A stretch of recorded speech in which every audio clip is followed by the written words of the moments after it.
Hello, this is C A Shayad Ali. അപ്പൊ ഇനി അടുത്ത അനാലിസിസ്, അതായത് CMA ഇന്റർ ജൂൺ 2026 നമ്മളെ ടാക്സിന്റെ അനാലിസിസ് നടത്തി.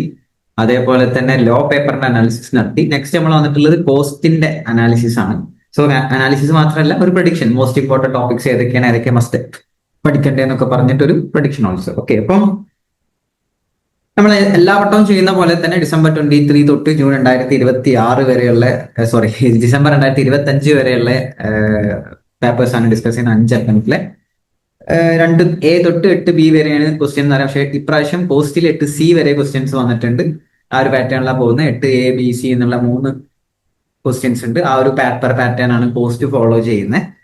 സോ നോക്കി നോക്കാം നമുക്ക് എങ്ങനെയാണെന്ന്. അപ്പൊ രണ്ടാമത്തെ ക്വസ്റ്റ്യൻ ഓൾവേസ് ഇതുവരെ എല്ലാ അറ്റംപ്റ്റിലും ചോദിച്ചിട്ടുള്ളത് സെയിം തിങ് ആണ്. ഏതാന്ന് വെച്ച് കഴിഞ്ഞാൽ കോസ്റ്റ് ഷീറ്റ് മാത്രമാണ് ചോദിച്ചത്, വേറെ ഒന്നും ചോദിച്ചിട്ടില്ല. രണ്ടാമത്തെ ക്വസ്റ്റ്യൻ പ്യൂർലി കോസ്റ്റ് ഷീറ്റിന്റെ ക്വസ്റ്റ്യൻ ആണ്. കോസ്റ്റ് ഷീറ്റ് നോക്കിക്കേ, കോസ്റ്റ് ഷീറ്റ് എല്ലാ അറ്റംപ്റ്റിലും കോസ്റ്റ് ഷീറ്റ് മാത്രമേ ചോദിച്ചത്. ഓക്കെ, അല്ലേ, കോസ്റ്റ് ഷീറ്റ് മാത്രമേ ചോദിച്ചത്. രണ്ടാമത്തെ ബി ക്വസ്റ്റ്യൻ ഡിസംബർ 2023 ലേബർ ചോദിച്ചു, ലേബർ കോസ്റ്റിംഗ് ചോദിച്ചു. ജൂണിലും ലേബർ ചോദിച്ചു. ഡിസംബറിൽ മെറ്റീരിയൽ ചോദിച്ചേ. ജൂൺ 2025 ലേബർ ചോദിച്ചു. ഡിസംബർ 2025 മെറ്റീരിയൽ ചോദിച്ചു. സോ ഒരു ഓർഡർ പോവാന്നുണ്ടെങ്കിൽ ജൂൺ 2026 രണ്ടാമത്തെ ക്വസ്റ്റ്യൻ കോസ്റ്റ് ഷീറ്റും രണ്ടാമത്തെ ബി ക്വസ്റ്റ്യൻ ലേബറും ആയിരിക്കും. ഇപ്പൊ തന്നെ എഴുതി വെക്കാം അല്ലെ. സോ രണ്ടാമത്തെ ക്വസ്റ്റ്യൻ കോസ്റ്റ് ഷീറ്റ് ആയിരിക്കും. ബി ക്വസ്റ്റ്യൻ ചാൻസ് കൂടുതൽ ലേബറിനാണ്, പാറ്റേൺ ഫോളോ ചെയ്യുന്ന നോക്കുമ്പോൾ. ഓക്കെ, സോ രണ്ടാമത്തെ ക്വസ്റ്റ്യൻ കംപ്ലീറ്റഡ്. മൂന്നാമത്തെ ക്വസ്റ്റ്യനിലോട്ട് വരുമ്പോൾ മൂന്നാമത്തെ ക്വസ്റ്റ്യൻ ഇതുവരെ, അതായത് ഡിസംബർ 2023 തൊട്ട് ജൂൺ 2025 വരെ ഓവർഹെഡ് മാത്രമേ ചോദിച്ചേ. ഓവർഹെഡ്. ബട്ട് ആ ഒരു പാറ്റേൺ ബ്രേക്ക് ചെയ്തത് ഡിസംബർ 2025. ഡിസംബർ 2025 ഓവർഹെഡിലെ എംപ്ലോയി കോസ്റ്റ് ചോദിച്ചേ. എംപ്ലോയി കോസ്റ്റ് സ്പെസിഫൈ ചെയ്തിട്ടാണ് ചോദിച്ചത്. എംപ്ലോയി കോസ്റ്റിന്റെ ക്വസ്റ്റ്യൻ മാത്രം, അങ്ങനത്തെ ഒരു ക്വസ്റ്റ്യൻ. ആ ക്വസ്റ്റ്യൻ ചെയ്ത് നോക്കുകയാണെങ്കിൽ നന്നായിരിക്കും ഡിസംബർ 2025 ക്വസ്റ്റ്യൻ. അപ്പം ഒരു ട്വിസ്റ്റ് ആയിരുന്നു ആക്ച്വലി, ആ പാറ്റേൺ ബ്രേക്ക് ചെയ്ത്. പക്ഷെ ആ ഓവർഹെഡ് എന്ത് ചെയ്തു? മൂന്നാമത്തെ ബി ക്വസ്റ്റ്യനിൽ ഓവർഹെഡ് ക്വസ്റ്റ്യൻ ചോദിച്ചു. കണ്ടോ, മൂന്നാമത്തെ ബി. അപ്പൊ മൂന്നാമത്തെ ബി ക്വസ്റ്റ്യൻ ഇതുവരെ ചോദിച്ചത് ഏതായിരുന്നു? റീകൺസിലേഷൻ ആയിരുന്നു. റീകൺസിലേഷനാ ചോദിച്ചത്. അപ്പൊ കഴിഞ്ഞ അറ്റംപ്റ്റിൽ റീകൺസിലേഷൻ ചോദിച്ചിട്ടില്ല, ഇല്ല. അതും ഒരു ട്വിസ്റ്റ് ആയിരുന്നു. കാരണം എല്ലാ അറ്റംപ്റ്റിലും ചോദിക്കുന്ന സാധനമായിരുന്നു റീകൺസിലേഷൻ. ഡിസംബർ 2025 അറ്റംപ്റ്റിൽ റീകൺസിലേഷൻ ചോദിച്ചില്ല. സോ അതുകൊണ്ട് തന്നെ ഈ പാറ്റേൺ ഫോളോ ചെയ്യാൻ ചാൻസ് ഇല്ല. മൂന്നാമത്തെ ക്വസ്റ്റ്യൻ വിൽ ബി ഓവർഹെഡ്, മൂന്നാമത്തെ B question will B reconciliation. Same പഴയ പാറ്റേൺ തന്നെ തിരിച്ചു പോകാൻ ചാൻസ് ഉണ്ട്. ഓക്കെ, ജസ്റ്റ് ഒരു പ്രഡിക്ഷൻ ആണ്, അങ്ങനെ തോന്നുന്നു. എന്തായാലും ഓവർഹെഡ് ക്വസ്റ്റ്യൻ ഉണ്ടോ? ഡെഫിനറ്റ്ലി. റീകൺസിലേഷൻ ഉണ്ടാവാൻ ചാൻസ് ഉണ്ട്. കഴിഞ്ഞ പ്രാവശ്യം ചോദിക്കാത്തതുകൊണ്ട് റീകൺസിലേഷൻ. അപ്പൊ റീകൺസിലേഷൻ പല വിധമാണ്. ജേണൽ എൻട്രി ക്വസ്റ്റ്യൻ ഉണ്ട്, PNL ക്വസ്റ്റ്യൻ ഉണ്ട്. അപ്പം ഡിസംബർ 2023 ജേണൽ എൻട്രി, ജൂണിലും ജേണൽ എൻട്രി ചോദിച്ചത്. ഡിസംബർ 2024 ജൂൺ 2025 PNL ക്വസ്റ്റ്യൻ ആണ് ചോദിച്ചത്. ഇപ്രാവശ്യം കൂടുതൽ ചാൻസ് ജേണൽ എൻട്രി ക്വസ്റ്റ്യൻ ആണ്. പഴയ പോലെ ഒരു ക്വസ്റ്റ്യൻ വേണമെങ്കിൽ ചോദിക്കാം, journal entry question. Okay, next നാലാമത്തെ ക്വസ്റ്റ്യൻ. നാലാമത്തെ ക്വസ്റ്റ്യൻ ഓൾവേസ് സെയിം ആണ്, ഒരു വ്യത്യാസവും ഇല്ല. ഓൾവേസ് സെയിം, അതായത് 4A ഓപ്പറേറ്റിംഗും 4B കോൺട്രാക്റ്റും ആണ് എല്ലാ വട്ടവും അങ്ങനെ തന്നെ ചോദിച്ചത്. 4A ഓപ്പറേറ്റിംഗ്, 4B കോൺട്രാക്ട്, എല്ലാ വട്ടം ആണ് ചോദിച്ചത്. നോക്കിക്ക്, ഓപ്പറേറ്റിംഗ് കോൺട്രാക്ടിങ് എല്ലാ തവണയും ഒരേപോലെ ചോദിച്ചത്. സോ സെയിം ഇപ്രാവശ്യം നാലാമത്തെ ക്വസ്റ്റ്യൻ വിൽ ബി ഓപ്പറേറ്റിംഗ്, നാലാമത്തെ B question will be contract. Okay, next അടുത്തത് അഞ്ചാമത്തെ ക്വസ്റ്റ്യൻ ഓൾവേസ് പ്രോസസ്സാ ചോദിച്ചിരുന്നത്. December 2023 process, June 24 process, December 24 process. But June 25 just twist ചെയ്ത് ജോയിന്റ് ആൻഡ് ബൈ പ്രൊഡക്ട്സിന്റെ ക്വസ്റ്റ്യൻ ചോദിച്ചു. Just twist. ബട്ട് ഡിസംബർക്ക് തിരിച്ചു വന്ന് വീണ്ടും പ്രോസസ് തന്നെ ചോദിച്ചത്. സോ ഇതായിരുന്നു ആ ട്വിസ്റ്റ് ഉണ്ടായിരുന്ന ക്വസ്റ്റ്യൻ. ജൂൺ 2025 പ്രോസസ് ചോദിക്കുന്നതിന് പകരം ജോയിന്റ് ആൻഡ് ബൈ പ്രൊഡക്ട്സിന്റെ ക്വസ്റ്റ്യൻ ചോദിച്ചത്. സോ ഡിസംബർ 2025 അഞ്ചാമത്തെ ക്വസ്റ്റ്യൻ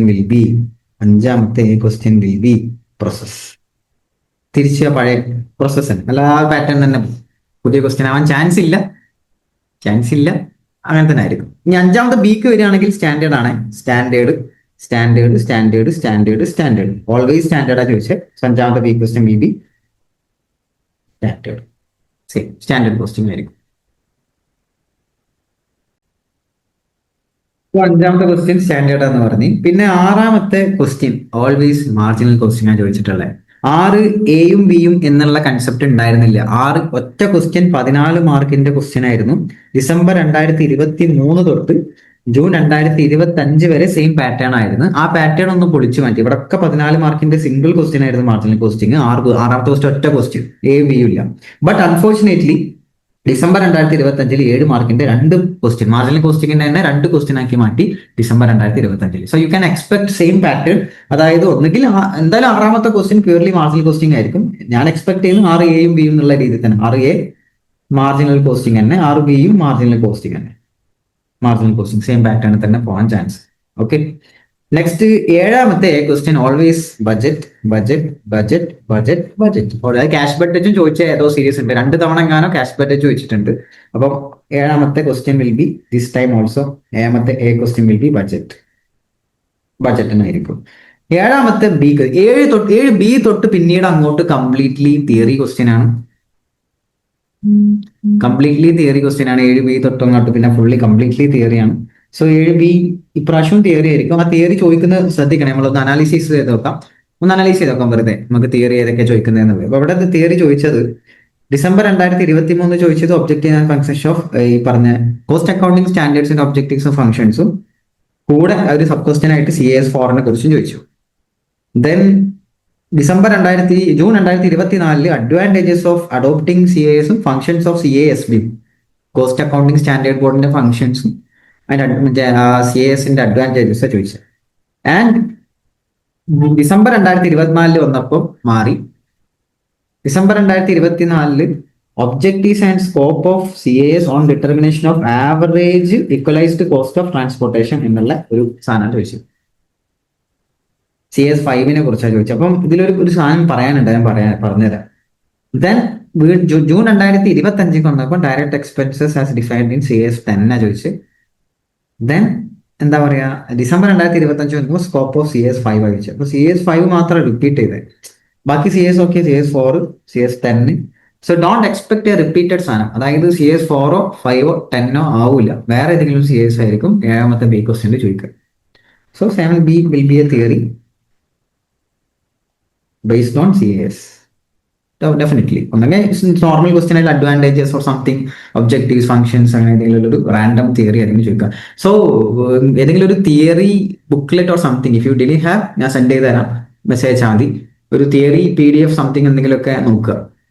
ഒരു തിയറി മാത്രമുള്ള PDF ഓർ സംതിങ്, തിയറിയുടെ മാത്രമുള്ള എന്തെങ്കിലും ഉണ്ടെങ്കിൽ ഈ ക്വസ്റ്റ്യൻ, അതായത് യു ഗെറ്റ് എത്ര മാർക്ക് കിട്ടും എന്ന് വെച്ച് കഴിഞ്ഞാൽ ഇവിടെ 7B തൊട്ട് 8C വരെ ലോട്ട് ചെയ്താൽ, അതായത് ഏഴാമത്തെ ബഡ്ജറ്റ് കൂടി പഠിച്ചു കഴിഞ്ഞാൽ 2 ലോട്ട് കണ്ട് കിട്ടും. ഒരു തിയറി നിങ്ങൾ ഓക്കെ ആണെങ്കിൽ ലാസ്റ്റ് പറയാം. ഓക്കെ, എട്ടാമത്തെ ക്വസ്റ്റ്യൻ 8A Bയും Cയും തിയറിയാണ്. അപ്പം എട്ടാമത്തെ ക്വസ്റ്റ്യൻ അത് തിയറി ചോദിക്കൽ 5-5+4 അങ്ങനെ 5-5-4 5 മാർക്കിന്റെ 2 ഒരു 4. റെസ്പോൺസിബിലിറ്റി സെന്ററിനെ കുറിച്ചൊരു theory, essentials of cost accounting systems, objectives of cost accounting, essentials of cost accounting systems repeat ചെയ്തിട്ടുണ്ട് ഈ question. Theory factors which influence installation of costing system. Then എട്ടാമത്തെ ബി ക്വസ്റ്റ്യൻ ബിൽ ഓഫ് മെറ്റീരിയൽസിന്റെ theory, advantages of ABC analysis, just in ടൈമിന്റെ theory, advantages of ABC analysis വീണ്ടും repeat ചെയ്തു. ഇത് ഒരു pattern ശ്രദ്ധിച്ചു. അതായത് ജൂൺ 2024 സെയിം ക്വസ്റ്റ്യൻ റിപ്പീറ്റ് ചെയ്തു, June 2025 8A B. Then again theory ideal time. എട്ടാമത്തെ C question over time wages as per CAS7, ideal time as per again CAS7, disclosures of CAS3 on production and operation overheads, objectives of scope of CAS8, different method of costing. So don't expect a repeated theory. Theory പഠിക്കുകയാണെങ്കിൽ completely പഠിച്ചു പോകണം, ഏത് വന്നാലും എഴുതാൻ പറ്റണം. അല്ലെങ്കിൽ ഇപ്പൊ നമുക്കൊരു പാറ്റേൺ പറയുകയാണെങ്കിൽ ഇപ്പം 5 ലോട്ടാണ് എഴുതേണ്ടത്. If you have well versed with theory അത്യാവശ്യങ്ങൾ നോക്കി പോവാണ്, അത്യാവശ്യം നല്ലോണം നോക്കി പോയാൽ മാത്രം പോരാ, എഴുതാനും കൂടി നിങ്ങൾക്ക് പറ്റുന്നുണ്ടെങ്കിൽ അപ്പൊ നമുക്ക് എട്ടാമത്തെ A തിയറി, B തിയറി, Cയും തിയറി. എനിക്ക് പറയാനുള്ളത് ഇതിലിപ്പോ ഏത് ലോട്ട് എഴുതുന്നു വെച്ച് കഴിഞ്ഞാൽ നോക്കിക്കേ, അതായത് കോസ്റ്റ് ഷീറ്റും ലേബറും നിങ്ങൾ എന്തായാലും പഠിക്കുകയാണെങ്കിൽ ആ രണ്ടാമത്തെ ലോട്ട് ഷുവറാണ്. അതിന്റെ കൂടെ ലേബർ ഓർ മെറ്റീരിയൽ നമുക്കൊരു ചാൻസ് എടുക്കാൻ വയ്യ, മെറ്റീരിയലും കൂടി പറയാം. അപ്പൊ കോസ്റ്റ് ഷീറ്റും ലേബറും മെറ്റീരിയലും നിങ്ങൾ ഓക്കെ ആണെങ്കിൽ യു ക്യാൻ ചൂസ് രണ്ടാമത്തെ ലോട്ട്. അതേപോലെ ഓവർ ഹെഡും റീകൺസിലിയേഷനും നിങ്ങൾക്ക് കൺഫേം ഓക്കെ ആണെങ്കിൽ യു ക്യാൻ ചൂസ് മൂന്നാമത്തെ ലോട്ട്. അതിൽ ട്വിസ്റ്റ് ഒന്നും വന്നിട്ടില്ലെങ്കിൽ ഇപ്പൊ നേരത്തെ പോലെ ജോയിന്റ് പ്രൊഡക്ട്സ്, ബൈ പ്രൊഡക്ട്സിന്റെ ക്വസ്റ്റ്യൻ, എംപ്ലോയി ക്വസ്റ്റ്യൻ, അങ്ങനെ ഡിഫറെന്റ് ക്വസ്റ്റ്യൻ. അപ്പൊ മൂന്നാമത്തെ ലോട്ടിൽ ഒരു ഡിഫറെന്റ് ക്വസ്റ്റ്യൻ വേണമെങ്കിൽ എക്സ്പെക്ട് ചെയ്യാം. വേണമെങ്കിൽ 3ഉം 4ഉം അൺപ്രഡിക്റ്റബിൾ ആണ്. ചില സമയത്ത് 4 3ഉം 5ഉം 3-5ലും ഡിഫറെന്റ് ക്വസ്റ്റ്യൻസ് വന്നിട്ടുണ്ട്, പാറ്റേൺ മാറിയിട്ടുണ്ട് ചില സമയങ്ങളിൽ, ഒരു ഒറ്റ അറ്റംപ്റ്റ് കാണാൻ മാത്രം. Otherwise this. അപ്പം മൂന്നാമത്തെ ലോട്ട് നമുക്കൊരു ഇതായിട്ട് വെക്കാം. നാലാമത്തെ ലോട്ട് ഫിക്സ്ഡ് ആണ്, ഓപ്പറേറ്റിംഗും കോൺട്രാക്റ്റും. സോ ഓപ്പറേറ്റിംഗും കോൺട്രാക്റ്റും കോസ്റ്റ് ഷീറ്റും ലേബറും മെറ്റീരിയലും നിങ്ങൾ എന്തായാലും പഠിക്കുക. 2 ലോട്ടും 4 ലോട്ടും എന്നുള്ള 2 ലോട്ടും നിങ്ങൾക്ക് എന്തായാലും എഴുതാൻ പറ്റും. അതേപോലെ അഞ്ചാമത്തെ ലോട്ടിലെ പ്രോസസ്സും സ്റ്റാൻഡേർഡ് സെയിം. അഞ്ചാമത്തെ ബി ക്വസ്റ്റ്യൻ ഓൾവേസ് സ്റ്റാൻഡേർഡ് ആണ്. പ്രോസസ് തന്നെയാണ് അഞ്ചാമത്തെ എ ക്വസ്റ്റ്യൻ വരെ. ഒരു തവണ മാത്രമാണ് അഞ്ചാമത്തെ A question joint and by പ്രൊഡക്ട്സിനെ കുറിച്ച് ചോദിച്ചത്.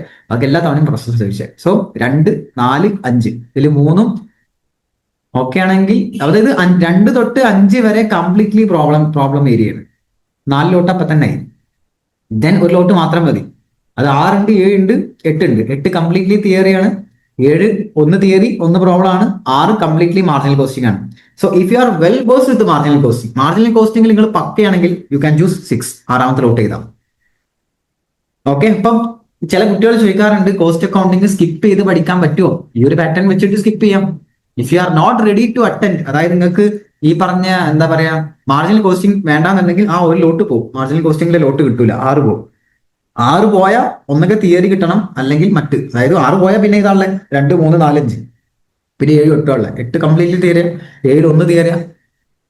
അല്ലെങ്കിൽ നിങ്ങൾക്ക് പ്രോബ്ലം പ്രശ്നമാണെങ്കിൽ ഡു തിയറി നന്നായി പഠിക്കാം. അതായത് 8ാമത്തെ ക്വസ്റ്റ്യൻ എന്തായാലും തിയറി അല്ലേ. So theory completely short note ഉണ്ടാക്കി പക്കി പഠിച്ചു വെക്കുക. 8ാമത്തെ ലോട്ട് കിട്ടും, 7ാമത്തെ ബിയും കിട്ടും. കൂടെ ബഡ്ജറ്റും പഠിക്കാം. ബഡ്ജറ്റ് പഠിക്കാൻ വലിയ പ്രയാസം ഉണ്ടാവില്ല. സോ ബഡ്ജറ്റും പഠിക്കാം. സോ 2 ലോട്ട് അവിടെ കിട്ടി, 7ഉം 8ഉം കിട്ടി. ഓക്കെ. പിന്നെ നമുക്ക് വേണ്ട എന്താ, പിന്നെ നിങ്ങൾക്ക് കമ്പാരിറ്റീവ്ലി കുറച്ചും കൂടെ ഒരു ഈസി ആയിട്ട് തോന്നുന്ന ഒരു ഏതാന്ന് വെച്ച് കഴിഞ്ഞാൽ അത് ചൂസ് ചെയ്യാം. ഇപ്പൊ ഓപ്പറേറ്റിംഗ് ഒക്കെ ചില ആൾക്കാർക്ക് ടഫ് ആയിരിക്കും. ഇപ്പൊ കോൺട്രാക്റ്റും ഓപ്പറേറ്റിംഗ് ഒരുമിച്ച് 4ാമത്തെ ലോട്ടിൽ വരുമ്പോൾ നിങ്ങൾക്ക് ചൂസ് ചെയ്യാൻ മടിയാണെങ്കിൽ ഒഴിവാക്കാം. പക്ഷെ കോസ്റ്റ് ഷീറ്റ് ഒക്കെ അറ്റൻഡ് ചെയ്യാം. അതേപോലെ റീകൺസിലേഷൻ വന്നു കഴിഞ്ഞാലും കുറെ ഒക്കെ ചെയ്യാൻ പറ്റും. നിങ്ങളെ ഇഷ്ടം. ഞാൻ എൻ്റെ ഒരു പെർസ്പെക്റ്റീവാ പറയുന്നത്. ഞാനാണ് കോസ്റ്റിംഗ് ചെയ്യുന്നുണ്ടെങ്കിൽ കോസ്റ്റിംഗ് പൊതുവെ ഞാൻ വീക്കാണ്. എൻ്റെ പ്രോബ്ലം സൈഡ് എൻ്റെ വീക്കാണ്. ഞാൻ തിയറിയിൽ പിടിക്കും നോക്കും, പ്ലസ് ഒന്ന് ആ രീതി. പക്ഷെ ഞാൻ ഒന്നും വിടൂല. ഇപ്പൊ ഞാൻ കംപ്ലീറ്റ്ലി സ്കിപ്പ് ചെയ്യാൻ ഒരിക്കലും പറയില്ല. കാരണം എന്താ വെച്ച് കഴിഞ്ഞാൽ പാറ്റേൺ മാറി തെറ്റിച്ച് വേറെ രീതിയിൽ വന്നു കഴിഞ്ഞാൽ we didn't have any choice. പിന്നെ അവിടുന്ന് ചോയ്സ് ഇല്ല, നമുക്ക് കംപ്ലീറ്റ്ലി സ്കിപ്പ് ചെയ്യേണ്ടി വരും. സോ അതുകൊണ്ട് തന്നെ ഏറ്റവും നല്ല എന്താ വെച്ച് കഴിഞ്ഞാൽ എല്ലാം പഠിക്കാം, പക്ഷെ കുറച്ച് കൂടുതൽ പഠിക്കാം. അതായത് ഇപ്പം നിങ്ങൾ മാർജിനൽ കോസ്റ്റിംഗ് അടിപൊളിയാണെങ്കിൽ just marginal costing well versed ആയിട്ട് പഠിക്കുക, അടിപൊളിയായിട്ട് പഠിക്കുക. തിയറി ടാർഗറ്റ് ചെയ്തിട്ടുണ്ടെങ്കിൽ തിയറിയും അടിപൊളിയായിട്ട് പഠിക്കുക. സോ ഫിക്സ്ഡ് ആയിട്ട് അവിടെ ലോട്ട് വേണം നിങ്ങൾക്ക് എന്തായാലും എഴുതാനുള്ള. ബട്ട് ഓപ്ഷനിലും വേണം. There should be A plan B. ഒരു പ്ലാൻ ബിയും വേണം. നമ്മളെ ദൃശ്യത്തിലെ ജോർജ് കുട്ടീനെ പോലെ there should be A plan B. എപ്പോഴും നമ്മൾ സജ്ജരായിരിക്കണം. എന്ത് സാഹചര്യം വന്നു കഴിഞ്ഞാലും ജോർജ് കുട്ടീനെ പോലെ. ദൃശ്യം 3 കണ്ടു, അടിപൊളിയാണ്. സോ ഞാൻ റെക്കമെൻഡ് ചെയ്യുന്നു, എക്സാമിന് പോകുന്നതിന് മുന്നേ ദൃശ്യം 3 ഒക്കെ കണ്ടുപോവുക. നല്ലതാണ്. ഒരു എന്റർടൈൻമെന്റ്, ഒരു റിലാക്സിങ് മൂഡൊക്കെ നല്ലതാണ്. ഞാനും എക്സാം ഒക്കെ നമുക്ക് ചിലപ്പോൾ സിനിമക്കൊക്കെ പോകും. 2 മണിക്കൂർ സ്പെൻഡ് ചെയ്താൽ എന്താ, നമുക്ക് 5 മണിക്കൂർ എക്സ്ട്രാ കിട്ടും അവിടെ. ഞാൻ സിനിമ പ്രൊമോട്ട് ചെയ്യല്ല, ഇറ്റ്സ് എ ഗുഡ് മൂവി, നല്ല മൂവി. ഞാൻ ഫസ്റ്റ് ഡേ തന്നെ കാണുന്നുണ്ട്, കണ്ടു. Okay, video promotion, cinema promotion അല്ല എൻ്റെത്. ഞാൻ ആ ദൃശ്യം ജോർജ് കുട്ടിയുടെ മൈൻഡ് സെറ്റിൽ പറഞ്ഞതാണ്. നല്ല അടിപൊളിയായിട്ട് ചെയ്തു വെച്ചിട്ടുണ്ട്. ദൃശ്യം 3 ക്ലൈമാക്സും കാര്യങ്ങളൊക്കെ അടിപൊളി. അപ്പം ക്ലൈമാക്സ് പൊട്ടിക്കാൻ വന്നതല്ല ഞാൻ പറയുന്നത് വെച്ച് കഴിഞ്ഞാൽ you should have A plan B. അതായത് ലോട്ട് ഫിക്സ് ചെയ്ത് പോകരുത്. പല കുട്ടികളും ലോട്ട് ഫിക്സ് ചെയ്ത് പോകും. അത് അതിൽ നിന്ന് മാറിക്കഴിഞ്ഞാൽ നിങ്ങൾ പാനിക്കോ. Don't fix. ലോട്ട് ഫിക്സ് ചെയ്യേണ്ട. ജസ്റ്റ് എന്ത് ചെയ്യാന്ന് വെച്ച് കഴിഞ്ഞാൽ ഒരു ലോട്ട് ഫിക്സ് ചെയ്യണം, ബട്ട് അതല്ലാതെ വന്നു കഴിഞ്ഞാൽ you should have an option. അത്രേ ഉള്ളൂ. അപ്പം ഒന്നും വിട്ടുപോകരുത്. അതായത് കംപ്ലീറ്റ് സ്കിപ്പിംഗ് വേണ്ട. നിങ്ങൾ ഓപ്ഷനിലാക്കി വെക്കുന്ന സാധനം നോക്കി പോവുക. ചിലപ്പോൾ അതേ കാര്യങ്ങളെ രക്ഷിക്കുക, പറയാൻ പറ്റില്ല. നോക്കി പോവുക, ഒന്ന് സജ്ജരാക്കി വെക്കുക. ഓക്കെ, ഇത് നമ്മളെ ജോർജ് കുട്ടീനെ പോലെ. ഓക്കെ, സോ ഇത്രേ ഉള്ളൂ. അപ്പൊ കോസ്റ്റിംഗ് സെറ്റ് ആക്കിയിട്ടുണ്ട്. ആൻഡ് മോസ്റ്റ് ഇമ്പോർട്ടന്റ് ടോപ്പിക്സ് ആയിട്ട് ഞാൻ സൈഡിൽ ഇട്ടിട്ടുണ്ട്. ഒന്ന് കോസ്റ്റ് ഷീറ്റ് ആണ്, labour, overhead, reconciliation, contract, process, standard, marginal, budget, CAS. ഇത്ര നോക്കിപ്പോയാൽ ഏകദേശം ഉള്ള എഴുതാം. ഇത് 95% അപ്പോൾ എഴുതാൻ പറ്റും. ഇത്രയും നോക്കിപ്പോയാൽ എന്തായാലും. ഓക്കെ, എന്തായാലും എഴുതാൻ പറ്റും. 95% അപ്പോൾ എന്തായാലും എഴുതാൻ പറ്റും.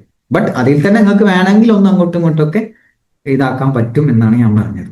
ഓക്കെ, സോ ഇത്രേ ഉള്ളൂ. അപ്പം എന്ത് ചെയ്യാം, പഠിക്കാം. ഇനി ഏത് സബ്ജക്ട് വേണമെന്നുള്ളത് താഴെ കമന്റ് ചെയ്യാം. ആൻഡ് ഫീഡ്ബാക്ക് കമന്റ് ചെയ്യാം.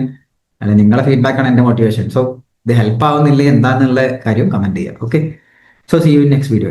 അടുത്ത ഏത് വേണമെന്നുള്ളതും കമന്റ് ചെയ്യാം. ഫീഡ്ബാക്കും കമന്റ് ചെയ്യാം. നിങ്ങളുടെ സ്നേഹം കമന്റ് ചെയ്യാം. Okay, so by.